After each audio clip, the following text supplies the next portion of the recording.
उपचुनाव का प्रचार भले ही थम गया है, लेकिन सरगर्मियां भी बढ़ गई हैं। बात अमरोहा की करें तो वहां सियासी उठापटक के बाद कशमकश और ज्यादा तेज हो गई है। यहां सपा ने पुलिस प्रशासन पर बीजेपी के दबाव में काम करने का आरोप लगा दिया। क्या है पूरा मामला, समझने के लिए रिपोर्ट देखिए।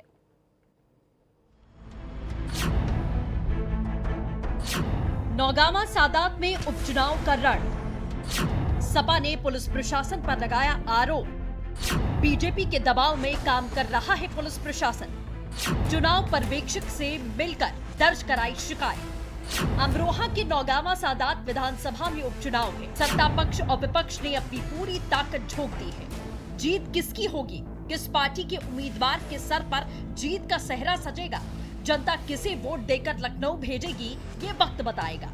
इस रोचक मोड़ पर आरोप सपा की ओर से बीजेपी पर लगाया गया। आरोप यही है कि सत्ता पक्ष जीत के लिए अपनी सरकारी मशीनरी का भरपूर इस्तेमाल कर रही है। हम सब लोग ऑब्जर्वर साहब से मिलने आए थे। मिलने का कारण ये था कि लगातार कुछ प्रशासनिक अफसर समाजवादी पार्टी के प्रत्याशी और नेताओं को बाधित कर रहे हैं चुनाव प्रचार करने से। लगातार हम लोगों की गाड़ियाँ सीज की जा रही हैं। लगातार अनावश्यक रूप से जिन गाड़ियों की परमिशन है उन गाड़ियों को जांचा जा रहा है और जांच के नाम पर बहुत देर तक रोका जा रहा है, हैरास किया जा रहा है। गांवों से लगातार शिकायत जिम्मेदार लोग कर रहे हैं हमारी पार्टी से जुड़े कि कुछ अफसर सत्ता पक्ष के दबाव में हैं और उनकी मदद के नाम पर उन्हें ब्लैकमेल कर रहे हैं। सपा प्रतिनिधि मंडल को डर गहराया। जीत के रास्ते में जब स्थानीय प्रशासन और पुलिस का सत्ता पक्ष से अंदेशा हुआ तो सब के सब पर्यवेक्षक से मिलने आए। कुछ अधिकारी ऐसे हैं जो गांव के प्रधानों को, कुछ अधिकारी ऐसे हैं जो कोटेदारों को और जो दूसरे लोगों को प्रभावित करने का काम कर रहे हैं। कुछ पुलिस अधिकारी ऐसे हैं जो पुलिस के अधिकारी होने के बावजूद, थाना प्रभारी होने के बावजूद, और वो लोगों को तरह तरह की धमकियां देकर मतदान को प्रभावित करने का काम कर रहे हैं। आज हमारा एक प्रतिनिधिमंडल ऑब्जर्वर साहब से मिला और हम लोगों ने ये अनुरोध किया है कि निष्पक्ष चुनाव होना चाहिए। भले ही सपा आरोपों की पोटली लेकर चुनाव पर्यवेक्षक के पास गई हो, लेकिन बीजेपी प्रत्याशी संगीता चौहान का कुछ और ही कहना है। आरोप सपा पर ही लगाया गया। जाकी रही भावना जैसी हमारी सरकार बिल्कुल निष्पक्ष तरीके से कार्य करती है। जिसका जैसा कर्म होगा उसका वैसा ही भुगतान होगा। हमारा प्रशासन और हमारा इलेक्शन कमीशन किसी के दबाव में कार्य नहीं करता है, इसलिए ऐसी टिप्पणी पे मैं कोई जवाब नहीं दे सकती। बहरहाल अपनी जीत के लिए हर कोई अपनी दावेदारी का दावा कर रहा है। सपा का दावा है अगर ईमानदारी से सब कुछ हुआ तो नौगामा विधानसभा सीट से सपा प्रत्याशी जावेद अब्बास की जीत होगी। बीजेपी का दावा है सब कुछ ईमानदारी से हो रहा है, ये राजनीति की जंग है। इस जंग में आखिरकार किसकी जीत होगी, इसके लिए परिणाम का इंतजार करना होगा। अमरोहा से Gufran Ahmad, A9 TV, UP Uttarakhand. तो चुनाव प्रचार के दौरान जाहिर तौर पर आरोप प्रत्यारोपों का सिलसिला इसी तरीके से देखने को मिलता है, लेकिन जनता जनार्दन है, सब कुछ जनता ही साफ करेगी। फिलहाल तमाम सहयोगी हमारे साथ में इस समीकरण को समझने और समझाने के लिए इस समय हमारे साथ जुड़े हुए हैं। उन सभी से हम बातचीत करेंगे और समझने की कोशिश करेंगे कि कौन कौन सी सीट पर आखिरकार प्रभाव किसका किसका हमें बहुत ज्यादा देखने को मिल रहा है, क्योंकि हर कोई, हर दल कहीं ना कहीं पुरजोर तरीके से कोशिश कर रहा है। अश्वनी हमारे साथ में बने हुए हैं। अश्वनी, उन्नाव की सीट बेहद अहम है। जिस तरीके से साक्षी महाराज की तरफ से वहां से बयानबाजी की गई थी, उसके बाद भी बड़े सवाल खड़े हुए थे कि आखिरकार क्या चुनावी मंच को, सभा के मंच को हिंदू मुसलमान में बांटने की कोशिश यहां पर की जा रही है। मुस्लिम वोटर्स वहां पर ज्यादा है, प्रभाव वहां पर आखिरकार कैसा पड़ेगा? देखिए सृष्टि, आपको बताऊं, अगर बात की जाए तो ओबीसी फैक्टर और योगी फैक्टर तो भाजपा के साथ में चल ही रहा है। वहीं अगर बात की जाए कांग्रेस की, तो कांग्रेस में प्रत्याशी हैं आरती वाजपेयी, जिनके साथ में अगर बात की जाए आज की जनसभा थी और इसके जनसभा में इमरान प्रतापगढ़ी पहुंचे थे और उनका देखने का जो वहाँ पे लोग मौजूद थे, काफी संख्या में लोग मौजूद थे। तो इस चीज को देखा जा रहा है कि कहीं ना कहीं कांग्रेस भी फाइट में आ रही है भाजपा की। और जो एक फैक्टर है, अगर बात की जाए मुस्लिम का, वो कहीं ना कहीं अगर कांग्रेस में हावी हो जाता है तो फिर बीजेपी को हारना लग सकते हैं, दांतों चने चबाने पड़ सकते हैं। जी बिल्कुल जाहिर तौर पर कहीं ना कहीं हार का सामना करना पड़ सकता है। जिस तरीके का इतिहास रहा है उन्नाव का और इस सीट का खास तौर पर, और अभी हाल ही में जो कुलदीप सिंह सेंगर की तरफ से माहौल बना उसके बाद में कहीं ना कहीं तमाम सवाल जरूर खड़े हुए थे। समीर हमारे साथ लगातार बने हुए हैं। समीर, वहां पर किस तरीके की परिस्थिति आपको देखने को मिली है? क्या सदर सीट पर कोशिश किसी प्रकार की गई है, क्योंकि बीजेपी का ही दबदबा यहां पर भी रहा है?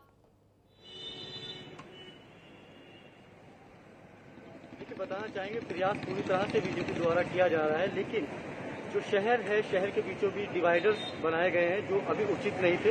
पहले लोगों का कहना है कि रोड बनाने चाहिए थे, उससे पहले ही यहाँ पर बीच में डिवाइडर लगा दिए। कि पूरी तरह से लोगों का कहना है कि कोरोना काल में व्यापार और व्यापारी पूरी तरह से टूट चुका है। उसके बाद ये डिवाइडर कहीं ना कहीं काम प्रभावित है। पूरी तरह से जो व्यापारी है वो निराश है, और कहा जा सकता है कि बुलंदशहर में बीजेपी अगर मजबूत रही है तो व्यापारियों को साथ लेते हुए बीजेपी मजबूत रही है। जहां व्यापारी बुलंदशहर के नाराज है तो कहा जा सकता है कि बीजेपी की सीट अभी पूरी तरह से डगमगा रही है, क्योंकि और जो प्रत्याशी हैं उन्होंने भी बड़ी ताकत से अपने चुनाव लड़ा है।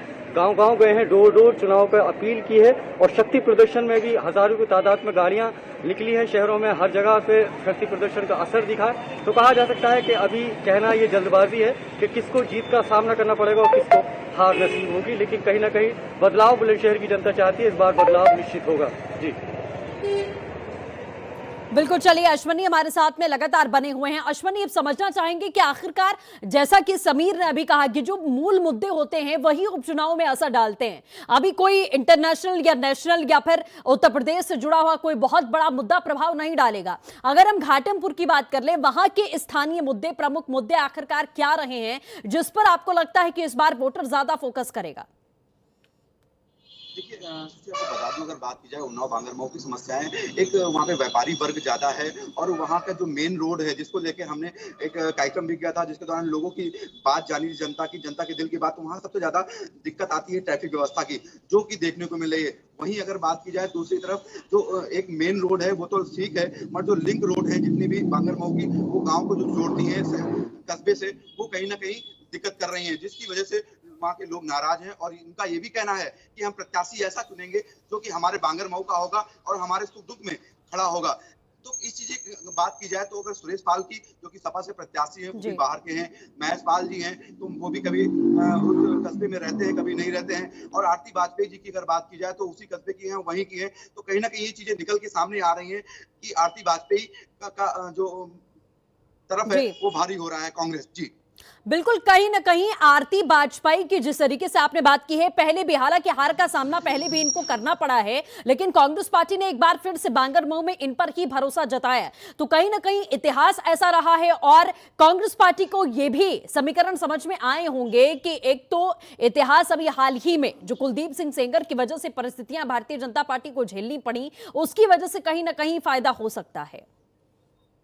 जी बिल्कुल सही कह रही हैं, ये बात बिल्कुल सही है। इससे पहले भी वो प्रत्याशी रही हैं, और रहने के बाद में उन्होंने चुनाव फाइट किए और ठीक ठाक वोटों से हार हुई थी। मगर अगर बात की जाए, इस बार उन्होंने पूरी अपनी ताकत लगा दी है, चाहे वो कटरी का इलाका हो, चाहे वो गाँव जो कस्बों से जुड़ा हुआ जो उनका सुरैनी गाँव है, इस तरह के कई ऐसे गाँव हैं जिनको मैं डिटेल में समय न होते हुए बता नहीं पाऊंगा। तो ऐसे गाँव हैं जहाँ उन्होंने दौरा किया है, और दौरा करके एक एक लोगों से मिली हैं। और साथ में अगर बात की जाए दूसरी तरफ, जैसा कि अभी हमारे सहयोगी संदीप बता रहे थे कि सपा से अखिलेश यादव जी का कोई भी ऐसा वरिष्ठ नेता या ऐसा कोई भी नहीं आया जिसकी वजह से वो पीछे जाते हुए दिख रहे हैं, तो उसका भी उनको प्लस पॉइंट मिलेगा आरती वाजपेयी को। जी बिल्कुल, चलिए अश्वनी, समीर, आप दोनों का हमारे साथ जुड़ने के लिए बहुत बहुत शुक्रिया। तो आखिरकार चुनाव प्रचार प्रसार अब थम चुका है, देखना यही होगा कि इस बार उपचुनावों में जनता किसकी ओर इस समय देख रही है, क्योंकि बहुत सारे मुद्दे ऐसे रहे हैं जिसको विपक्ष ने भुनाने की कोशिश की है, लेकिन जमीनी स्तर पर बहुत पुरजोर तरीके से कोशिश विपक्ष की तरफ से भी नहीं की गई है, और भारतीय जनता पार्टी के पास में भी खोने के लिए समय बहुत कुछ है। तो देखना यह होगा कि बीजेपी के पाले में आखिरकार इस बार कितनी सीटें आती हैं, क्योंकि बड़े सवाल होंगे आने वाले विधानसभा चुनावों के मद्देनजर। फिलहाल के लिए बस इतना ही। नमस्कार।